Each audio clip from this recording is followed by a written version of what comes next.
حضرت یوسف علیہ السلام کو دیکھیے، چھوٹے ہیں، بچے ہیں، اور ان کے بھائیوں نے برگلا لیا اپنے ماں باپ کو، اپنے باپ یعقوب علیہ السلام کو بہکا لیا، اے ہمارے ابو، ہم یوسف کو اپنے ساتھ لے جاتے ہیں جنگل میں، ہمارے ساتھ کھائے گا، پیے گا، کھیلے گا، دوڑے گا، آپ یوسف کو اپنے پاس رکھتے ہیں ہر وقت، ہمارے ساتھ بھی تو اس کو مار بھیجیے، ذرا سیر و تفریح کرے، چلے پھرے، گھومے، ٹہل کر دیکھے۔ اور باپ نے بہت منع کیا، لیکن بیٹوں نے منا لیا، اور باپ نے حضرت یوسف علیہ السلام کو بھائیوں کے ساتھ، بیٹوں کے دوسرے بیٹوں کے ساتھ بھیج دیا کہ جاؤ، لے جاؤ، لیکن یاد رکھنا، خیال رکھنا یوسف کا، چھوٹا بچہ ہے، دیکھو۔ اور جب یہ لوگ جنگل کے اندر پہنچ جاتے ہیں تو اب صلاح و مشورہ کرتے ہیں کہ یوسف کو کیا کریں۔ پھر ایک حتمی فیصلہ کرتے ہیں کہ مارنا ٹھیک نہیں ہے، قتل کرنا ٹھیک نہیں ہے، یوسف کو ہم ایک ویران کنویں میں ڈال دیتے ہیں، یوسف کو ہم ایک اندھے کنویں میں پھینک دیتے ہیں، کوئی آئے گا اور اٹھا کر یوسف علیہ السلام یوسف کو لے جائے گا، پھر وہ اپنے یہاں پالے گا، پوسے گا، بڑا کرے گا، ہمیں کیا مطلب، ہم سے تو ایک مصیبت چل جائے گی، ہمارے والدین، ہمارے ماں باپ، ہمارے باپ یعقوب یوسف سے محبت کرتے ہیں، اور وہ جگہ ہمیں اپنے دل میں نہیں دیتے جو یوسف کا مقام ہے۔ پھر ان لوگوں نے عزم مصمم کر لیا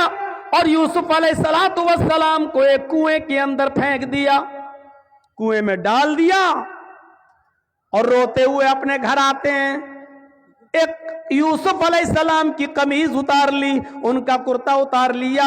اور ایک بکری کو ذبح کر کے بکری کا جھوٹا خون،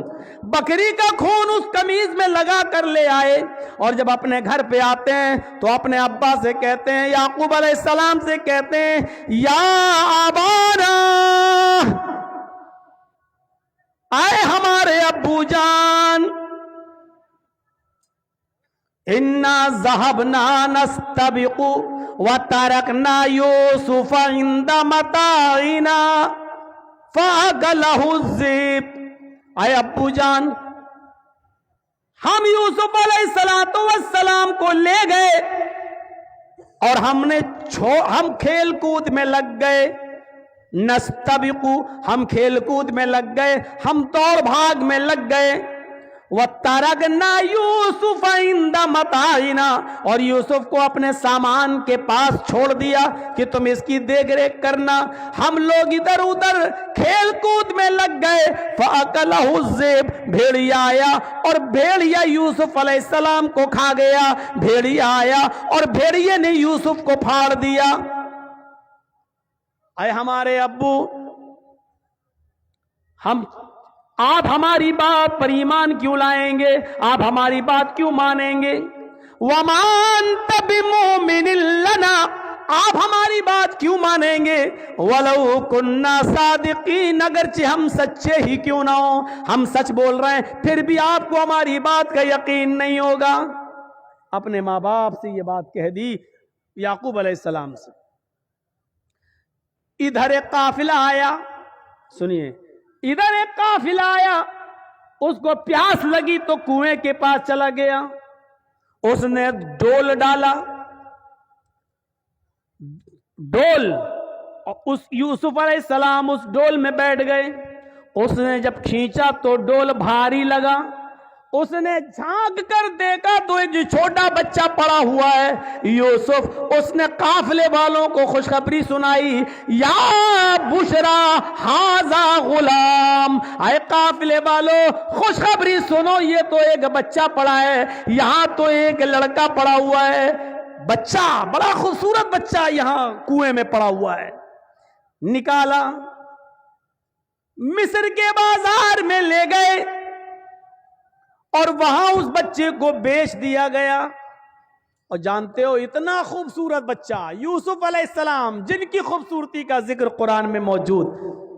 لیکن اس خوبصورت بچے کی قیمت بھی کیا لگی مصر کے بازار میں، جانتے ہو؟ ان کو پیسہ چاہیے تھا، کہتے ہیں کہ کوئی چوری کا مال ہو یا ایسا کوئی مال ہو تو آدمی جلدی ہٹاتا ہے، کبھی کبھی 20,000 کا موبائل 2,000 میں دے کے چلا جاتا ہے کہ جلدی ہٹے، جلدی سے نکلے، اور پکڑا جائے تو دوسرا پکڑا جائے، ہم نہ پکڑے جائیں۔ ایسی انہوں نے دیکھا کہ یہ یوسف ہمیں ملے تو جلدی سے ان کو ہٹا دیا جائے، اور مصر کے بازار میں جب بولی لگی تو جانتے ہو بہت کم قیمت میں ان کو بیچ دیا گیا۔ وَشَرَوْهُ بِثَمَنٍ بَخْسٍ دَرَاهِمَ مَعْدُودَةٍ۔ قرآن کے الفاظ دیکھو میرے بھائیوں، ان لوگوں نے چند سکوں میں یوسف کو بیچ دیا، چند ٹکوں میں، چند کھوٹے سکوں میں یوسف کو بیچ دیا۔ لو، یوسف علیہ السلام بادشاہ مصر کے مہمان بنے، دھیرے دھیرے بادشاہ مصر کے پاس پہنچے۔ بادشاہ مصر نے اپنی بیوی سے کہا یہ بچہ ہے، اس کی دیکھ ریکھ کرو، آگے چل کر ہو سکتا ہے کہ ہم اس کو بیٹا بنا لیں، دیکھو اس کی خدمت کرو، دیکھ بھال کرو۔ اور بادشاہ مصر کے گھر میں یوسف کی پرورش ہونے لگی، دھیرے دھیرے بڑے ہوتے گئے، اور ایک دن آیا کہ یوسف علیہ السلام اپنی جوانی کو پہنچ گئے۔ یہاں خوبصورتی اپنی قیامت برپا کر رہی تھی، اور یہاں یوسف علیہ السلام جوان ہو گئے، اور ادھر بادشاہ مصر کی بیوی کا دل ہچکولے لینے لگا۔ وہ اس غلام پر، یوسف علیہ السلام پر اندر ہی اندر دل و جان سے فریفتہ تھی، دل و جان سے قربان تھی۔ دھیرے دھیرے یہ چرچا مصر کی عورتوں میں ہونے لگا، اور مصر کی عورتیں، اور عورتوں میں کسی بات کا چرچا بہت جلدی ہوتا ہے۔ کوئی بھی بات ہو اگر آپ کو بہت جلدی پھیلانا ہو تو بس 2-4 عورتوں میں پھیلا دو، شام تک ہوتے ہوتے پورے گاؤں میں آٹومیٹک پھیل جائے گی۔ یہ بات مصر کی عورتوں میں پھیل گئی۔ او بادشاہ کی بیوی، اوہو اپنے غلام پہ مرتی ہے، اپنے غلام کو دل دے بیٹھی ہے، اپنے غلام کے ساتھ منہ کالا کرنا چاہ رہی ہے، اپنے غلام کے ساتھ یہ حرکت کرتی ہے۔ بادشاہ مصر کی بیوی کے چرچے جب مصر کی عورتوں میں ہونے لگے تو اس عورت نے، یعنی بادشاہ کی بیوی نے ساری عورتوں کو دعوت دے دی۔ غور کیجئے، ساری عورتوں کو دعوت دے دی، سب کے سامنے پھل رکھ دیے، سب کو چھریاں دے دی، اور جب وہ پھلوں کو کاٹنے لگی تو اس عورت نے بادشاہ مصر کی بیوی نے یوسف علیہ السلام سے کہا اے یوسف ان عورتوں کے سامنے سے گزر جاؤ۔ یوسف علیہ السلام ان عورتوں کے سامنے سے گزر رہے ہیں، اپنی مالکن کی بات ماننا پڑے گی۔ یوسف علیہ السلام اپنے مالک کی بیوی کی بات مانتے ہوئے ان عورتوں کے سامنے سے گزر رہے ہیں۔ جب ان عورتوں کے سامنے سے گزرے تو ان عورتوں نے جب یوسف علیہ السلام کو دیکھا، یوسف علیہ السلام کو دیکھا، قرآن کہتا ہے وہ پھل کاٹ رہی تھی، بجائے پھل کاٹنے کی وَقَطَّعْنَ أَيْدِيَهُنَّ، انہوں نے اپنی اپنی انگلیاں کاٹ ڈالی، انہوں نے اپنے اپنے انگلیوں پر چھریاں چلا لی، اپنی اپنی انگلیوں کو کاٹ ڈالا۔ اور جب یوسف پر نظر پڑی تو چیخ پڑی مَا هَذَا بَشَرٌ ان ھذا الا ملک کریم، یہ کوئی انسان نہیں ہے، ما ھذا بشر، یہ کوئی انسان نہیں ہے، ان ھذا الا ملک کریم، نہیں یہ تو ایک معزز اور مکرم فرشتہ نظر آتا ہے، یہ کوئی انسان لگتا ہی نہیں ہے، دیکھو کتنا خوبصورت ہے، کتنا حسین و جمیل ہے، یہ کوئی انسان نہیں، یہ تو کوئی بزرگ فرشتہ نظر آ رہا ہے۔ مطلب سمجھ رہے ہیں؟ ابھی صرف بادشاہ کی بیوی فریفتہ تھی یوسف پر، اب مصر کی ساری عورتوں نے دل دے بیٹھا یوسف۔ ہر عورت چاہنے لگی کہ یوسف ہمارے ہو جائیں، یوسف ہمارے ہو جائیں۔ ایک فتنہ کھڑا ہو گیا۔ اب بادشاہ کی بیوی نے کہا دیکھ لیا تم نے، اب بتاؤ اس میں میری کیا غلطی ہے؟ اس کو میں نے بہت بہکایا، اپنی طرف